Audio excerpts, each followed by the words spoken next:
Hello everyone, we are the Paradoox. Welcome to our channel. In this video, we are going to learn how to make material for the hoodie and pants, adding some details on it on Zbrush, and finally render it at Arnold. If you want to learn how to make the hoodie and pants on the Marvelous Designer, we uploaded a video of how to make it on our channel, you can also see that. If you have not yet subscribed to our channel, please subscribe to it and hit the notification button, so you do not miss our future videos. Well, let's not waste any more time and go to it.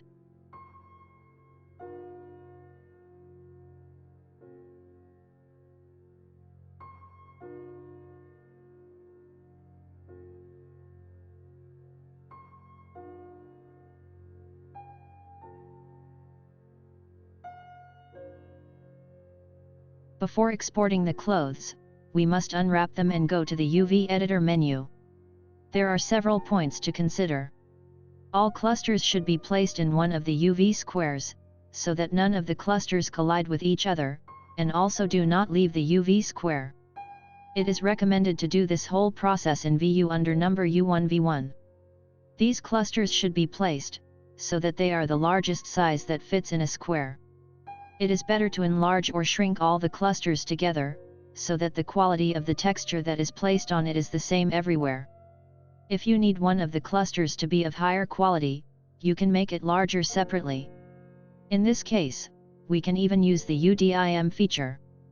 That is, instead of one of the squares, we should use some to have better textures in larger clusters, which in this case, it is better to start filling the UV space from U1V1, U1V2, U1V3, respectively.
After completing the unwrapping process, we return to the model.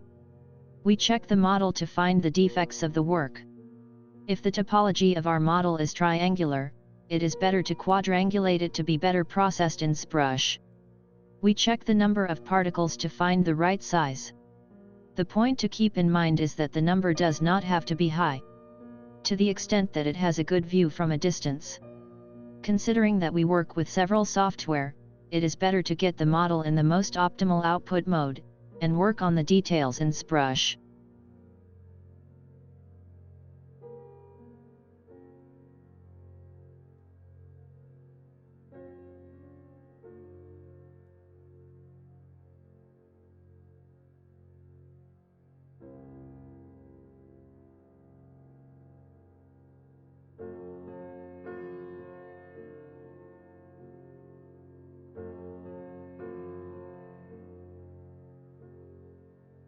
After completing the checks, you can now output. A few things are serious in the output settings of the model. To be able to work more easily in Zbrush and not deal with different subtools, it is better to activate the single object option. Otherwise, each piece of fabric becomes a separate object separately, and if the details in the model increase at the edge of the garment, we will encounter problems that require a lot of time to edit.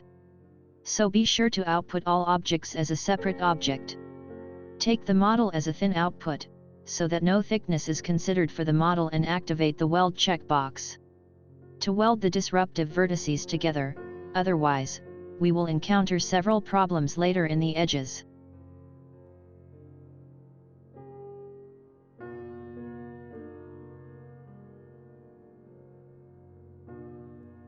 In Zbrush, we enter the model and see that it has no thickness and all the models are a poly group, and in case of divide operation, details are added to the model and we do not encounter any problems.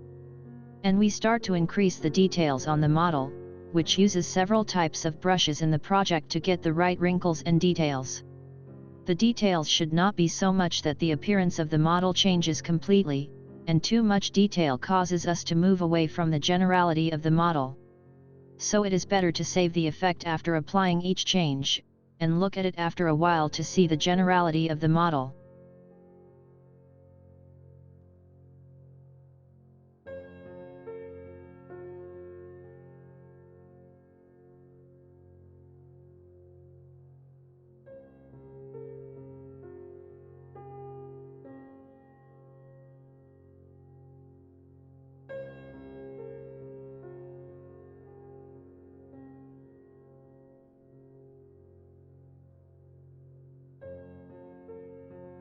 After finishing the details process, it is time to get an output from Zbrush. We need two types of output. The first is the low poly output that we can easily run in other software, and because this output is small, it speeds us up a lot. But this small output loses a lot of detail, and may be very different from what we envision. In this case, the second output helps us to recover lost details. The second output is high poly and may be very heavy and bulky, and cannot be used directly in other software, as it takes a long time to process. This output may even take a long time indirectly, and it is better to apply decimation operation on it, to keep it a little lighter while preserving the details. This operation eliminates the model topology and in some cases unwraps the model, which has no effect on the continuation of the work, and what matters in the high poly model is its location, and make sure that the model is exactly where the compact model is located. Output the file as OBJ or FBX. My suggestion is FBX so that smooth groups are applied to the model, and the model is not seen sharply in other software.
In the Substance Painter, we enter the compact model and see that the details are lost. To solve this problem, we have to bake the high poly model on this model. To do this, in the Texture Set Settings section, click on the Bake Mesh map, and in the High Poly Parameters section, enter the full volume model, and determine the maps based on need, and in the Output Size section, specify the quality of the textures, and bake the model.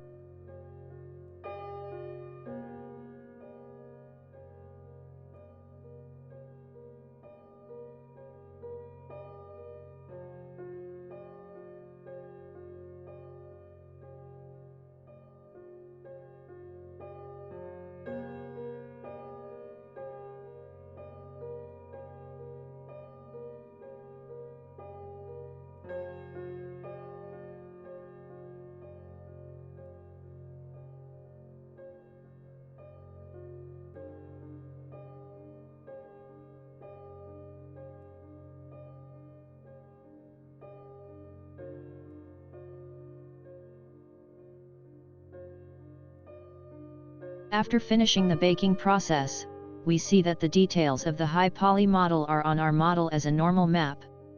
Now our model is ready to make the material, and we will continue the process of making the material.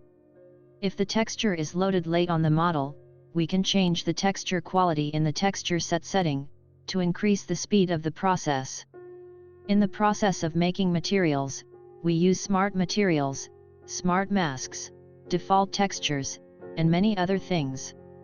In many cases, we use generators to increase the details of the material. These generators are available by default, and we can even produce them ourselves.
After making the material, it is time to output our textures. Because we do the rendering process in Arnold, we set the template to Arnold, and if we needed opacity or illumination maps, we had to add it manually to the outputs, and finally, we output the textures.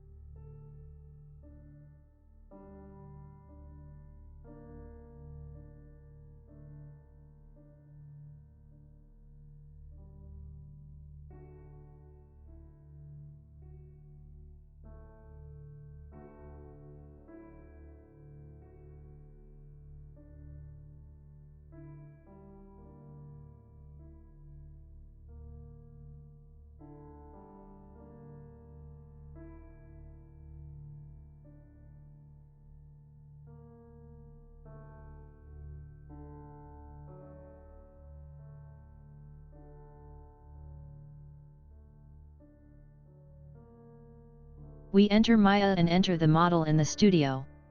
And after placing the camera and adjusting the lights, we start importing textures, and in the Hyper Shader, by creating an iStandard surface, we start connecting textures to each of our parts. Different lights may be used, including BUMP2D, Displacement Shader, Divide, and then we attribute the fabricated material to the model.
We start testing the renderings, and in case of any problem in the light or material, we go to the relevant section and correct it, to reach the desired light or material.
Thank you guys for watching this video. I hope this video was helpful to you and could have added something to your information. If you have not yet subscribed to our channel, please subscribe to it so that you do not miss our future videos. If you like this video, please like it, it will help us a lot.